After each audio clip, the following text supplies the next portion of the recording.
If you place a horizontal wooden bar across your front door, it can prevent thieves from breaking in at night while you sleep. This is what we call a door bolt. However, a petty thief can use a small knife to lift the bolt through the gap in the door.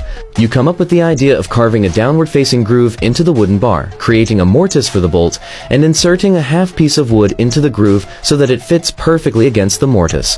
Only by pushing the half piece of wood upward with your finger can you then slide the bolt to open the door, thus achieving double security. However, when you go out to work during the day, you can't lock the bolt from outside the door. You can carve a small hole in the door and install 2 stop pins on the bolt. By inserting a wooden key that can rotate 90 degrees through the hole, you can turn the key to push the bolt left or right to open the door. But this design is so robust that even old Wang from next door can drop by whenever he wants.